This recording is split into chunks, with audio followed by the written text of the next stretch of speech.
You're tuned in to More Living with Jim Brogan, broadcast live from the Brogan Financial Studios at News Talk 98.7, where old-fashioned values, expert knowledge, and genuine understanding come together to give you the retirement straight talk you deserve.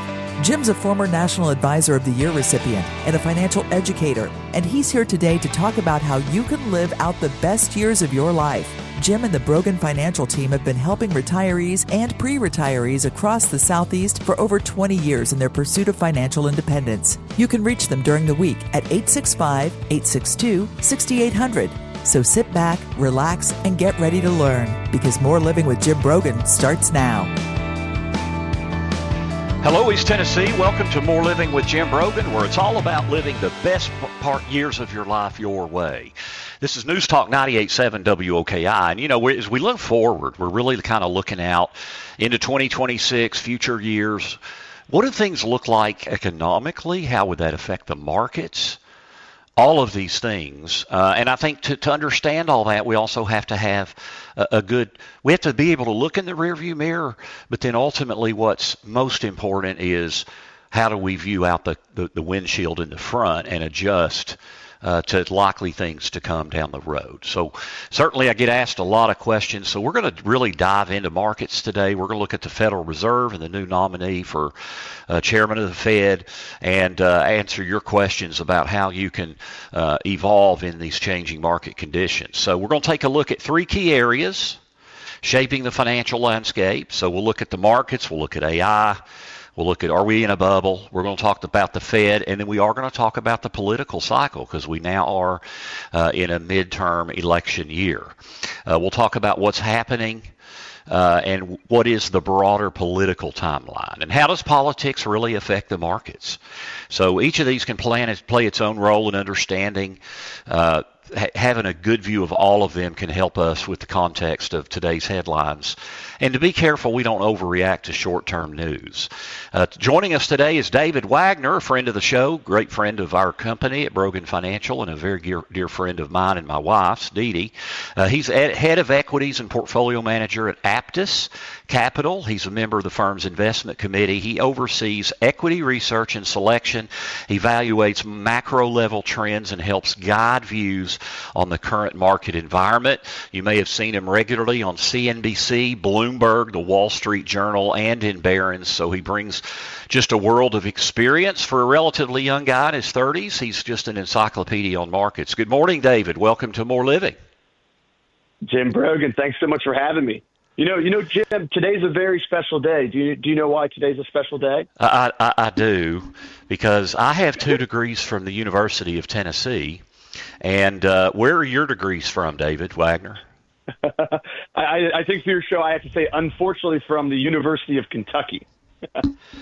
That's exactly right. So we have a big game. You invited me up there, but I have other commitment. But I'll be watching the game this evening for sure.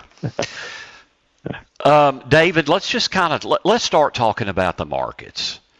We've come off 3 good years now in the stock market after the bear market in 2022.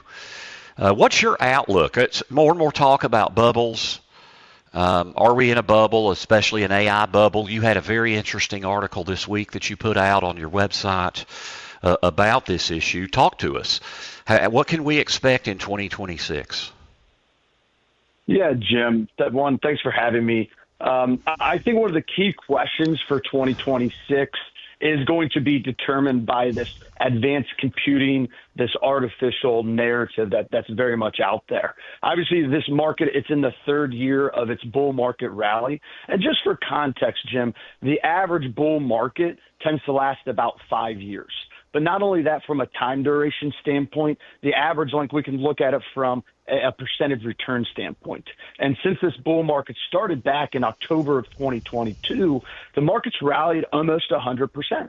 But to also put that in context, the average bull market tends to have a return closer to 170 and 180% before we see some type of recession. So, Jim, when we always talk, people always ask, like, Dave, what inning do you think this market is in?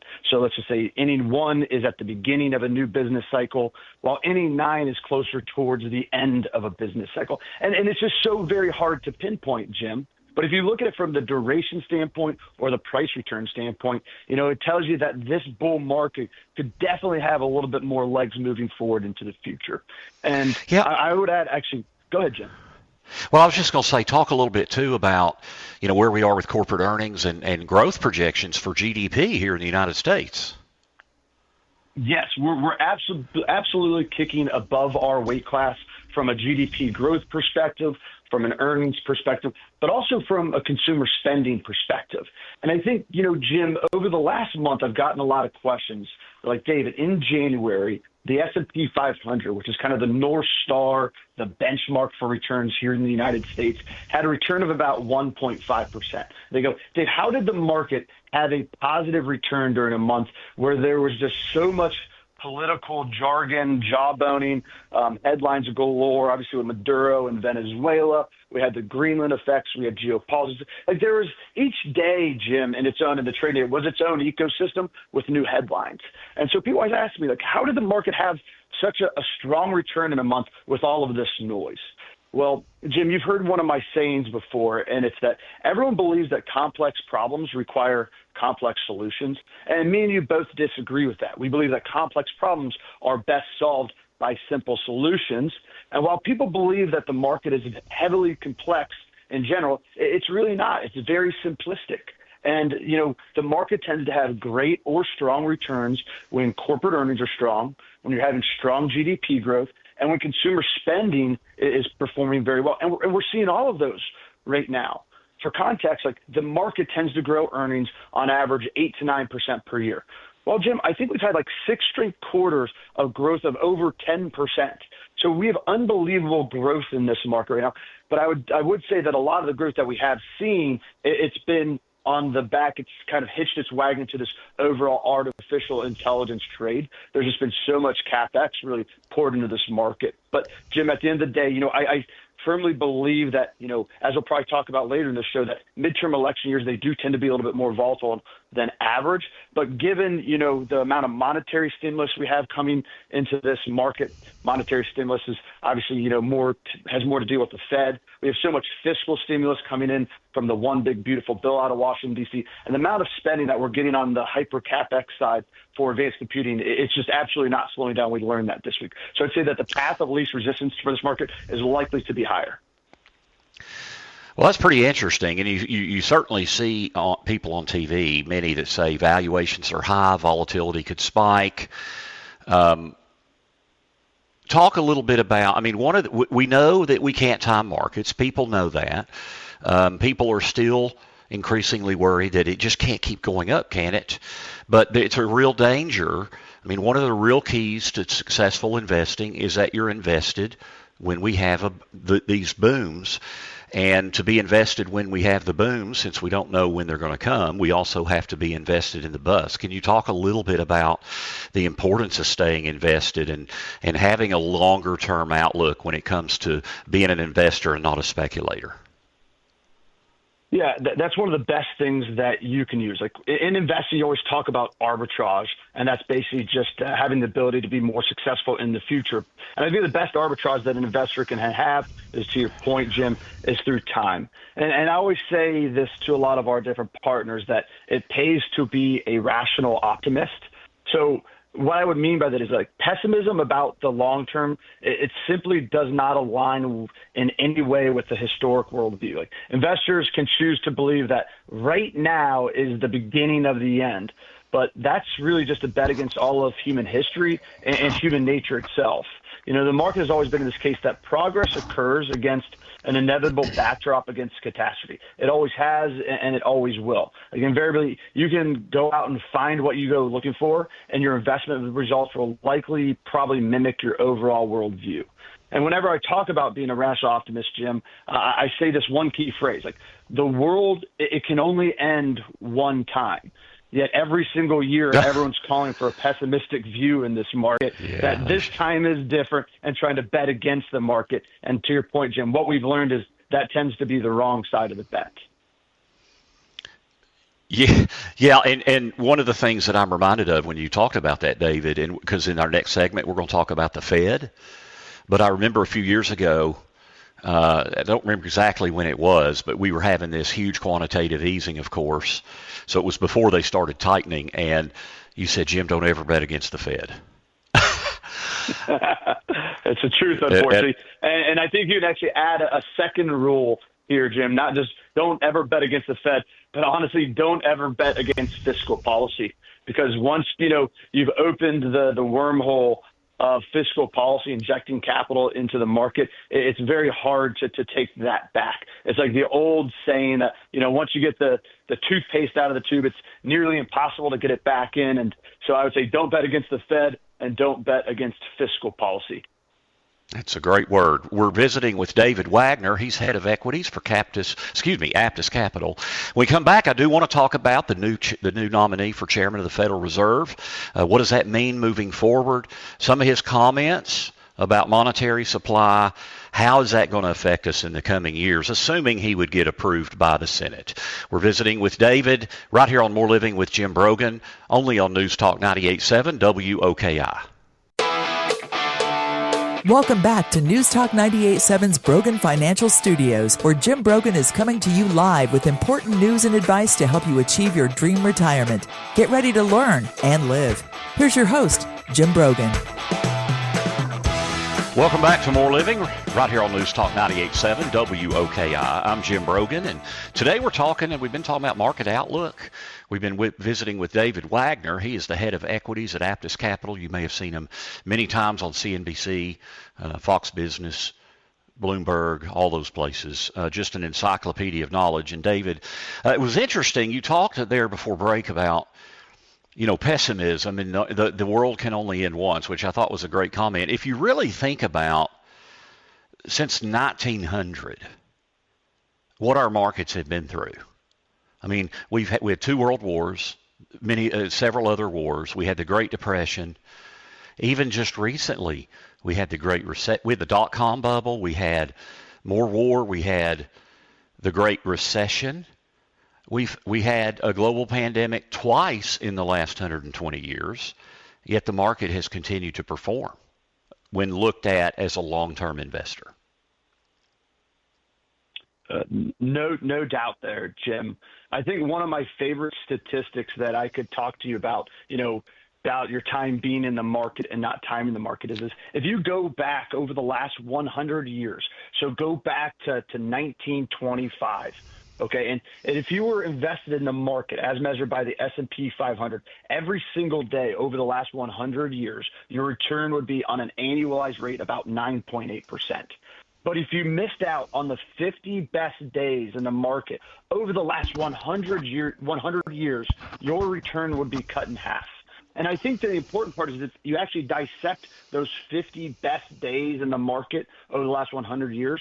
38 of those 50 days, Jim, that had the best days in the market happened during the Great Depression, during the financial crisis, the dot-com bubble, during COVID. So said differently, when there was blood in the streets or when there was a peak amount of pessimism out there in the market is actually when you have the best days in the market. And as I just mentioned, if you miss those 50 best days in the market over the last 100 years, your return is cut in half. So it's very, very difficult to time the market. And we have to be right twice, right? We have to be right when we get out, but then when do you get back in? And then emotion is such an enemy of that, right? That could be like the Kentucky basketball versus Tennessee basketball last season. Kentucky was right twice in the regular season, but can we get it right in the Sweet 16 during the tournament? Absolutely not. It's hard to beat, a great team twice. It's even harder to do it three times. And I'll tell you this, Jim, the market's one of the best teams out there. So it's so difficult to time the market. That's a great word. Let's talk about the Federal Reserve. Trump has nominated the new chairman, Kevin Warsh. Is it Warsh or Warsh? Warsh, I assume. I'll go see all the above there, Jim. Okay. I say so he's been nominated. There's been a lot of consternation over the independence of the Federal Reserve, and is Trump trying to influence too much control? What do you think of this nominee? What does this nominee tell us? What is your perspective on the independence of the Federal Reserve and what it tells us about future policy? Absolutely. I think the latter is actually more important than the former there. I'm very much not worried about the independence of the Fed. I think in a world of instant gratification and news sources going 24/7 and Twitter, I think there's been a lot of politicization of the Fed and that the independence could go to the wayside. But I very much disagree. There's always been, Jim, there's always been jawboning between the president who heads the executive branch, so president of the U.S., versus the Fed chairperson. And if you actually go back to 1965, like this is never talked about. Like Lyndon Baines Johnson was the president at the time, and he invited the current Fed chair, his name was Bill, down to his ranch in Texas. And he actually was physically abused by Lyndon Baines Johnson because LBJ wasn't getting the policy through the Fed of trying to get rates cut to have more accommodative policy. Like, so there's always been jawboning between, the president of the United States and the Fed chairman. So I think this time is no different between what's going on with Jerome Powell, current Fed chair, and Donald Trump. It's just par for the course over time. But to your point, Jim, go ahead. Well, I was just going to ask that, he's been a critic of the Fed's post-2008 and post-COVID balance sheet expansion. So, printing of money, let's call it quantitative easing. Yes. Was there a point that you think the Fed crossed the line from stabilization into distortion? And if that's the case, how do they unwind that? And how do you think the new nominee would unwind that without triggering recession?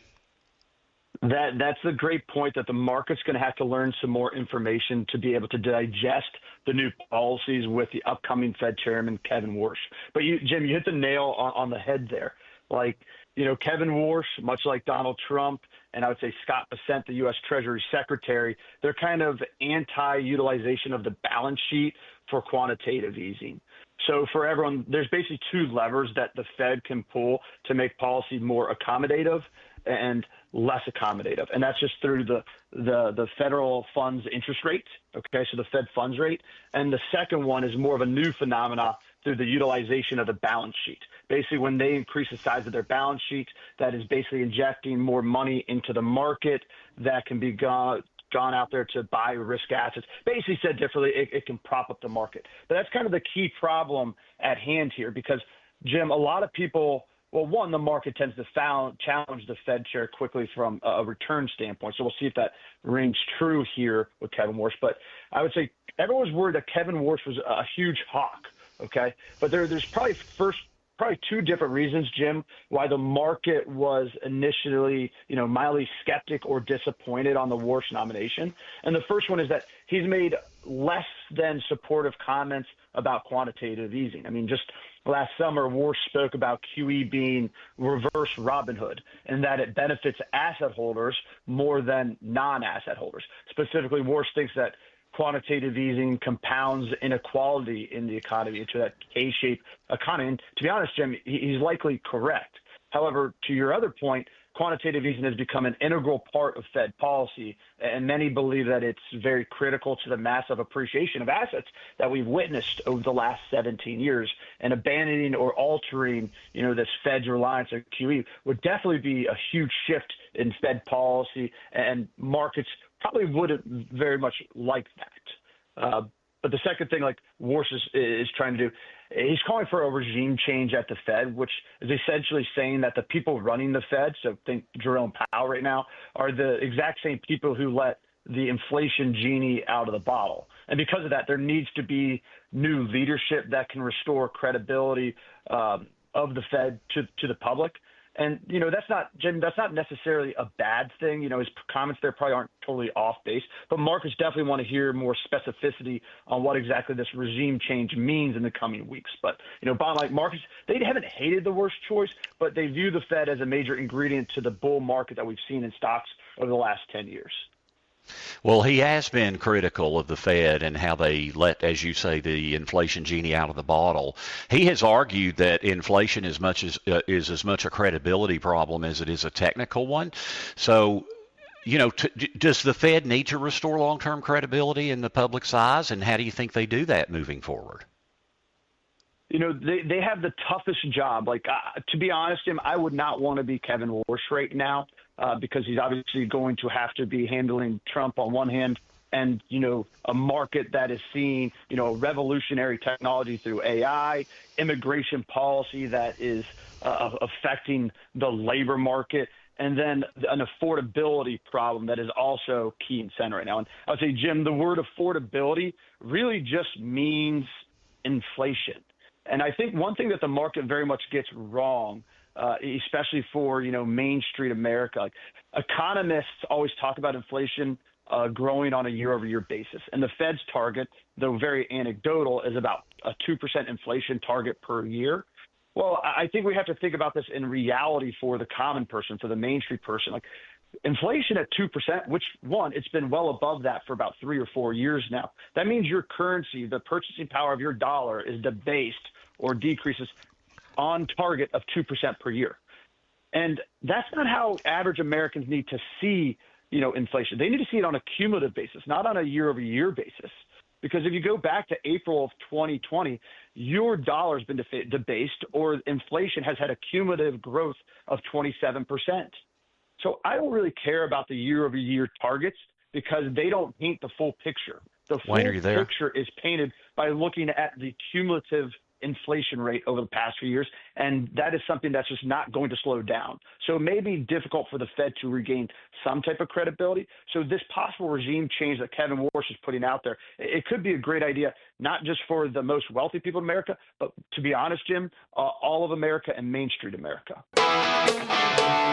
Welcome back to News Talk 98.7's Brogan Financial Studios, where Jim Brogan is coming to you live with important news and advice to help you achieve your dream retirement. Get ready to learn and live.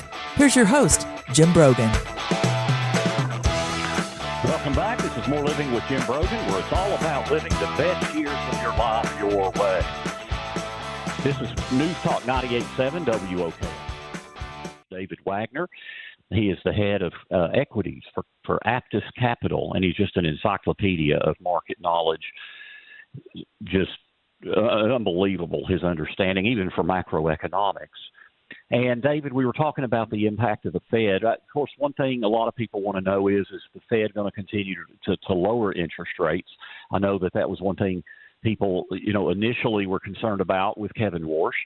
Do you think they will continue to loosen interest rates? Yeah, I do, Jim. And, I probably should have told people on air that I was a Kentucky fan, so I'll probably pull the plug of the audio, which I wouldn't blame them for. I wouldn't want to listen to a Kentucky fan on a Kentucky versus Tennessee day. Oh, gracious. But in regards to the Fed, the market right now is pricing in 2 more rate cuts. And really, since the beginning of this rate cutting cycle, the Fed has cut rates by 1.75%, or said differently, 7 different cuts of 25 basis points, because 25 basis points is the incremental, amount that they use when talking rates. So the market's pricing in 2 more this year. And what I would say, Jim, is, do I believe that? To be frank with you, I'm not sure. Okay, it's going to come down to the inflation data, and it's going to come down to the labor data. But what I do have confidence in regards to this rate cutting cycle is that the rate cutting cycle is getting closer to an end, to a point, Jim, where I actually don't call it a rate cutting cycle anymore. I call it a rate adjustment cycle, because what the Fed is trying to do is try to find the neutrality rate. And what the neutrality rate is when it has interest rates set at a policy that they believe is neither expansionary or restrictive. So you can let market forces do what market forces do best and create an equilibrium based on market supply. And so while the market's pricing in 2 cuts this year, I think that next year, if this economy remains very strong, because, Jim, I believe it is a very, very strong economy, you could actually see a like-minded version of rate hikes next year as we try to find some type of equilibrium.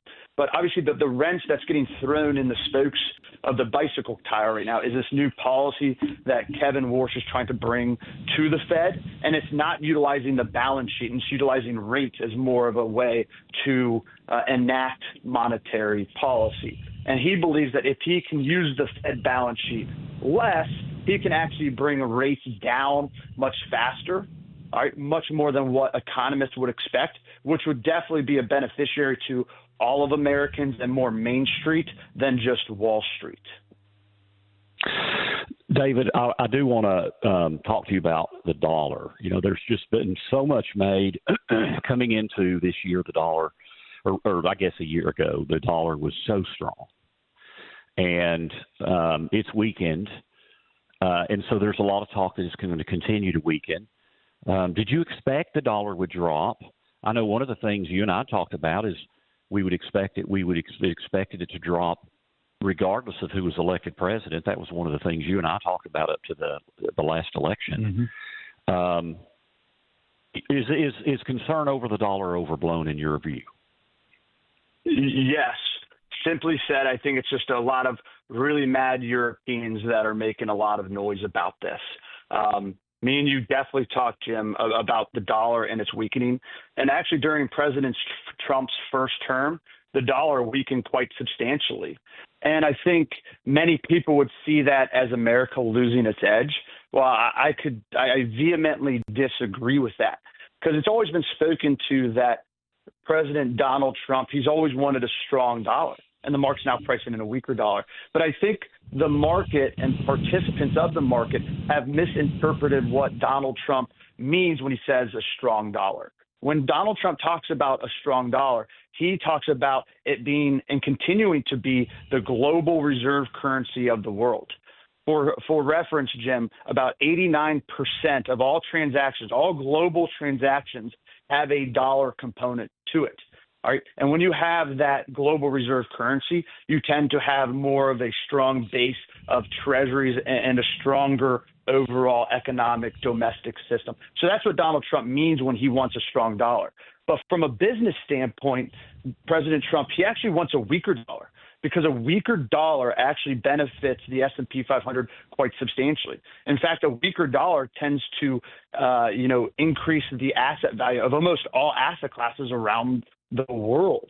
And that's because about 42% of the revenue generated by all the 500 companies in the S&P 500, it comes from international sources. So when they bring that capital back to the United States, it's actually an earnings tailwind for a lot of these companies.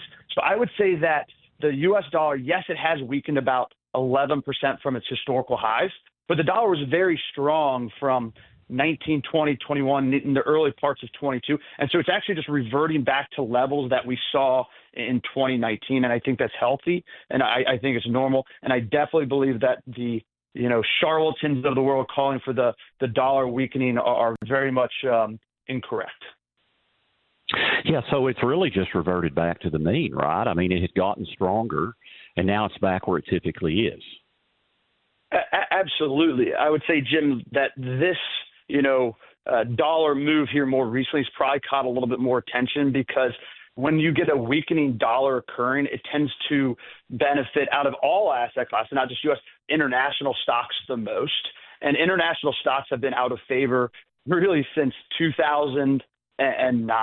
And there's been a lot of people calling for international stocks to outperform U.S. stocks for quite some time. And last year was really one of the first years that we've seen in quite some time international beat the S&P 500, so domestic stocks. So I think that's why the jargon and the commentary about the dollar is so heightened right now, because of this international bet that a lot of people, not myself, have been calling for about 10 years, and they finally got it right for at least 1 year. Let's pivot, David, if we could, to the fact we're in a midterm election year now. And you mentioned earlier in the show that it typically midterm election years, especially earlier in the year, tend to be more volatile. How do you expect things to evolve this year? Yeah. Jim, history doesn't repeat itself, but it definitely rhymes. Okay. One of the worst things you can say in this market is that this time is different. So one thing that I know I do a ton, and I partner with you, Jim, is to look into the data, look into the facts, because obviously when you try to presage and figure out where future returns are going to be, you want to look at the facts. You want to focus on facts, not opinions. But when you look at midterm election years, you're exactly correct. They tend to be more volatile. So let's think about the entire presidential cycle. The entire presidential cycle encompasses 4 years. We have now just entered year 2. So year 1 would be the first year after the president elected. And year 2 is going to be the years where you have a midterm election year. And that's exactly the year that we're in right now. And midterm election years, they do tend to see a higher degree of volatility, meaning that they tend to see a larger than average market drawdown during the year. For reference, year one of the presidential election cycle, 3 and 4, they tend to have an average market pullback of about 12%. But year two, current year that we're in for the midterm elections, tends to see an average pullback of about 19%. And that's just because the market's trying to digest some different policies enacted by the president. In the first year of a presidential election cycle, the president is going out there to promote policies that benefit his constituents. Basically, he's going out to fulfill the promises that he campaigned on to become president.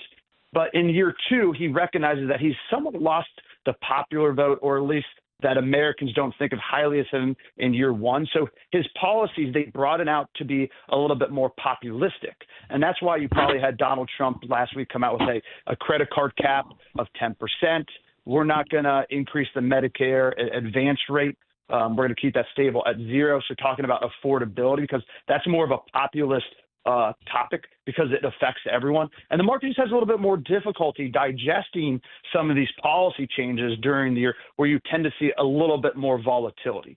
But I would end by saying, Jim, is, the market, let's just say the market 1 year after the midterm election, if you go back to 1942, every single 1 year after the midterm market election since 1942 has had a positive return.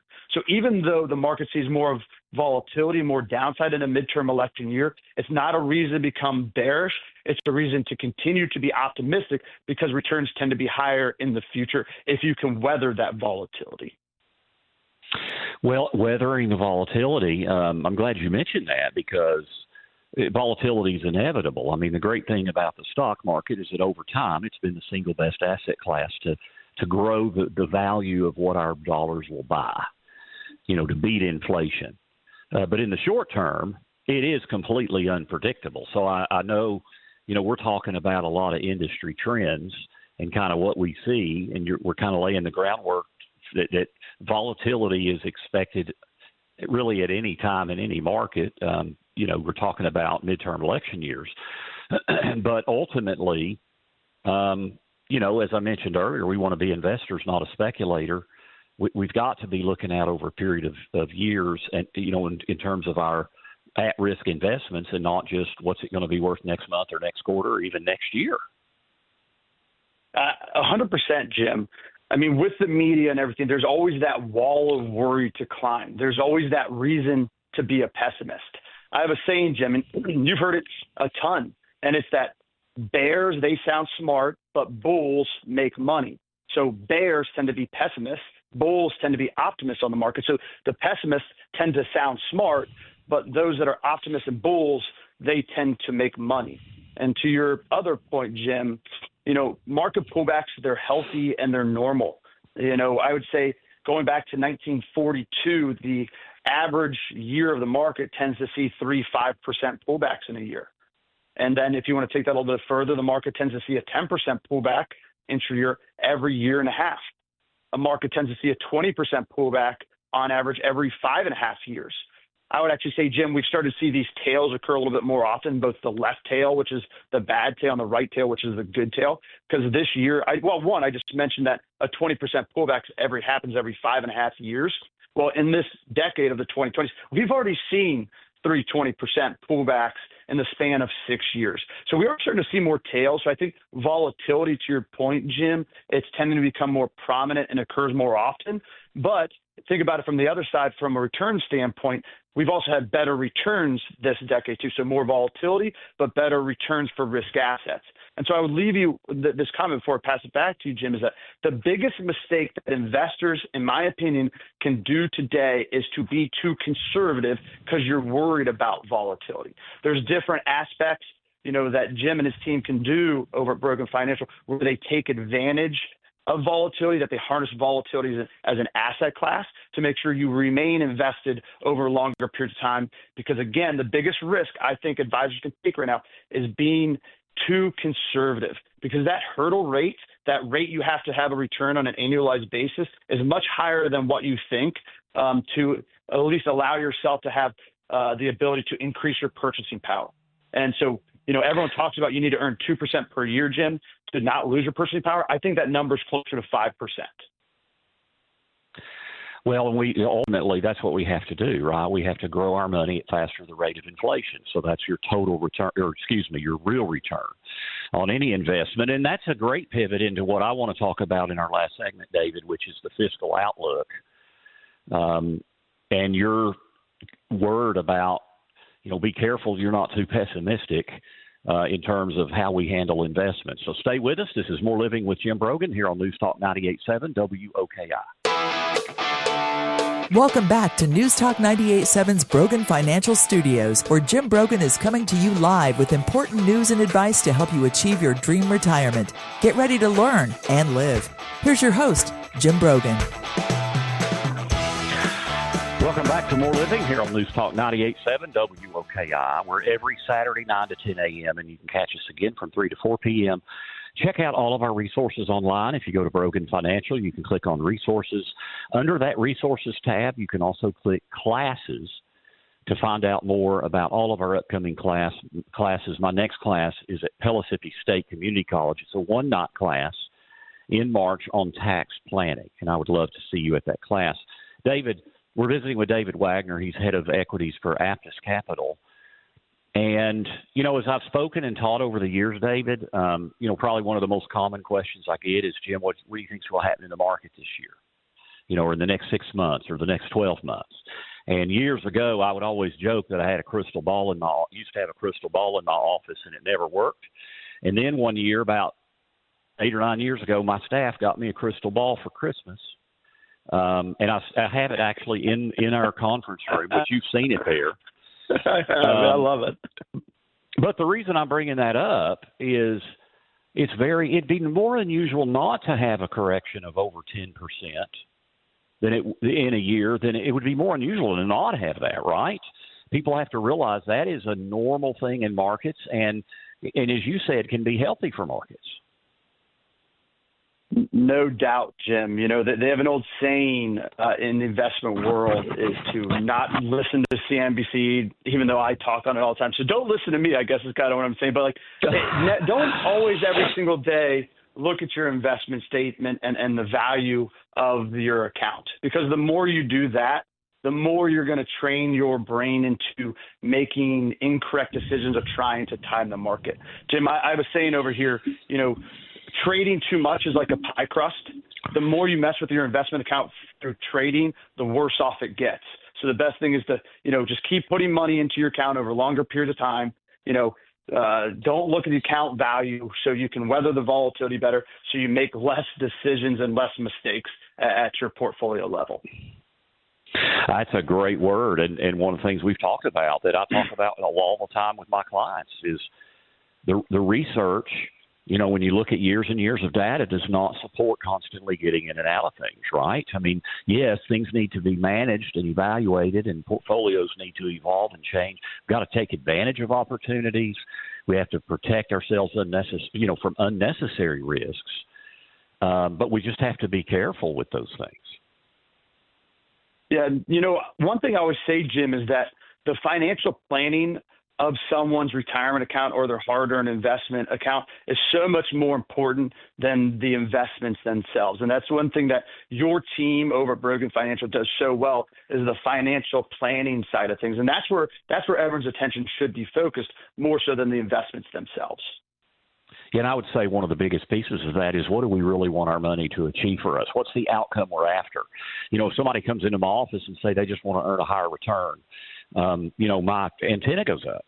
Well, why do you want to earn a higher return? What about the commensurate risk that comes with that approach and all the things? When do you need access to this money? Because certainly in wealth management, we don't want people having to liquidate assets when they're sharply down. And so that means we need other assets that we can liquidate when assets went sharply down, like the stock market. But one of the things I want to shift to, David, here before the end of the show, we just got a few minutes left, is our fiscal outlook. So, we had the One Big Beautiful Bill Act that was passed last summer, and it made permanent the tax rate cuts from the Tax Cuts and Jobs Act. Now, we say permanent only in the sense that Congress is permanent. So they can certainly enact a new law, but that's what it would take to change the tax rates. Yet we do have historically high debt. Debt to GDP is as high as it's ever been in our history. Many people are worried about that. So when you look at the landscape and you're looking out 10 or 15 years, if I go back, David, and look at the last 50 years, the dollar has really gone down a lot in value, but so have other currencies around the world. What do you think are the major trends that we need to be thinking about when we take a view of where we're going to head over the next decade? Yeah, I would say so, Jim. My writing. I write very thematically. Like I've written our outlooks on the movie Airplane, Ayn Rand's Atlas Shrugged. But I did write a more recent newsletter, Jim, with a comedian called Mitch Hedberg. And Mitch Hedberg has a joke. He goes, "When I get up in the morning, I put my pants on, but I don't know who the real hero is. My belt holds up my pants, but my pants have belt loops that hold up my belt. I don't know who the real hero is of the situation." And that's very true to this market. I don't know what or who is going to be the real hero to this market moving forward over the next 12 months or over the next 15 years. But what I do know right now is that the amount of fiscal policy being injected into the market through with a one big beautiful bill, the different levers the Fed has to pull from a monetary standpoint, and the engine of growth from a private market. I think, Jim, all of these 5 major hyperscalers of Microsoft, Amazon, Oracle, Meta, and Google, they're injecting $600 billion of CapEx into this market this year just to build out the cloud and their AI ecosystem. There's so many different heroes that could be a near-term or long-term benefit to this market. But to curtail that back to your commentary on fiscal policy and the debt problem that we have here in the United States, Jim, I think we have to see the forest through the trees and evolve and be pragmatic instead of dogmatic as investors. That, yes, this U.S. debt is at the highest absolute value it's ever been. It's closing in on $40 trillion. And that's when we have an annual GDP, which is the gross domestic product. Basically, think of the revenue for the country closer to $28 billion. So our liabilities are greater than our annual GDP. And that worries a lot of people. But I'm not worried, Jim. I think I am not in consensus on this, but I think investors need to look at it from a relative perspective. That yes, our debt has substantially grown a ton. But you know what else has grown a ton, Jim? Our economy, our market, because of those heroes of fiscal, monetary, and the private spend that we're having in this company. That makes me so excited and optimistic about U.S. assets more specifically moving forward. Like, I don't want to bet against the United States. Like the largest companies of today, like back in the day, monopolies would do anything and everything for the market not to grow because they wanted to keep their monopoly. Nowadays, these mega cap companies, they're the engine of growth, spending that $600 billion on AI advancements that could benefit everyone. And that gets me excited. But this debt problem, Jim, there's 3 ways to beat it. You can have austerity, which we tried to do through DOGE. That did not work. So that's to spend less. The other way is to grow out of it and to inflate out of it. And that's what the government's going to do here. They're going to try to grow out of the debt problem through fiscal policies that is hopefully there to spur economic activity like the one big beautiful bill. But they also know that they can inflate their way out of it too, because higher inflation decreases the value of the overall debt for the U.S. And I think that's what the U.S. is going to do. They're going to try to grow their way out of it, and you're going to try to inflate your way out of it. And that's why I told you before, one of the biggest concerns as an investor should be that hurdle rate, that rate that you need to return on an annualized basis to keep your purchasing power. You really need to focus on that, because if you grow out of it, to grow out of this debt, the best thing to do, the best thing to own is stocks. And if you try to inflate your way out of this debt problem, the worst thing to own, honestly, is fixed income, anything with a fixed coupon payment. So I think we have to reimagine on how we attack with the crystal ball you have in your conference room there, Jim, on how to attack this market, because it's very different today than what it was 10 years, 20, and 30 years ago. That's David Wagner. He's head of equities at Aptus Capital, also a firm we do quite a bit of work with. They do just great research for us. David, thank you so much for taking time out of your busy schedule. It's always great to hear I could just talk to you for hours. Today we've talked about wealth because greater wealth provides for more living so you can live the best years of your life your way. Have a wonderful weekend. This is More Living with Jim Brogan here on News Talk 98.7 WOKI. The views expressed by Jim Brogan and his guests are not that of Cumulus Media. Any discussion of financial, legal, and tax planning strategies is not intended to be individualized advice and is general in nature. Always consult with your advisor for advice specific to your needs. This program's content does not represent a recommendation of any particular security, strategy, or investment by Jim Brogan or Brogan Financial Incorporated.